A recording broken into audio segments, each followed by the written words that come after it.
Vous savez, oui. Moi j'ai été pendant 15 ans directeur de centre de formation islamique. Je ne suis pas autodidacte en la matière. J'ai été 5 ans membre du bureau exécutif du Haut Conseil islamique du Mali.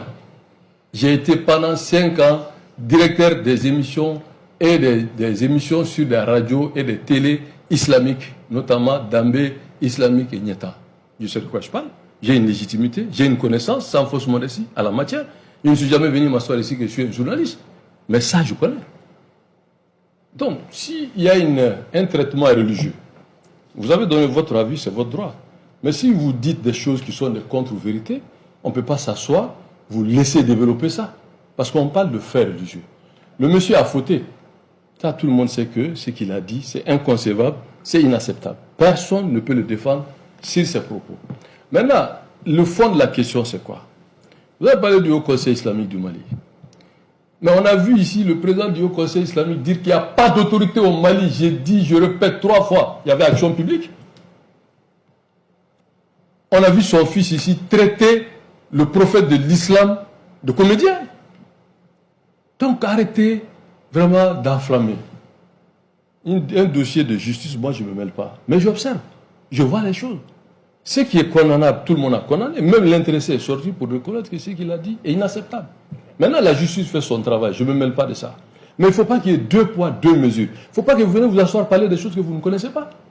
Parce que parler de la prêche, il y a des règles, il y a des principes, il y a des dogmes et il y a des écoles.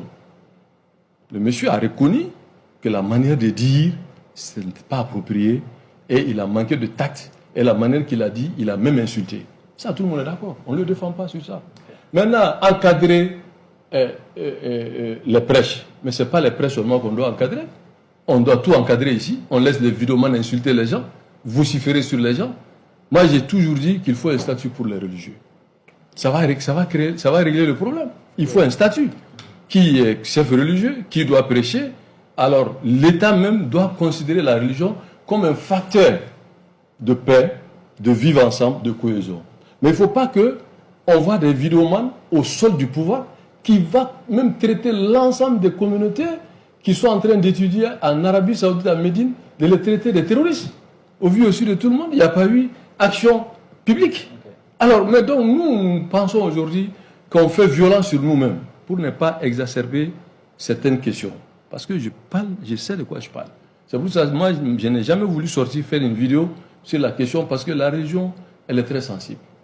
L'État est laïque. C'est cette laïcité-là. Ce n'est pas culturel chez nous. C'est laïcité jacobin.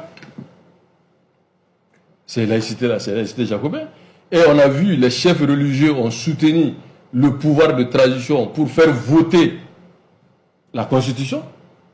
Alors un État laïque ne va pas s'appuyer sur des leaders religieux pour avoir leur caution à appeler leurs partisans à voter pour la Constitution. Donc on arrête d'instrumentaliser. Chacun est libre de choisir son camp. Mais personne n'a le droit de manquer de respect les autres sur des questions qu'il ne maîtrise pas. Moi, je ne me suis jamais mêlé de corporatisme des journalistes. Oui. Maintenant, la religion, je ne suis pas un ignorant. Je ne suis pas un analphabète. Et je ne suis pas aussi un autodidacte à la matière. Il faut que vous arrêtez de venir vous asseoir, manquer de respect aux religions des gens.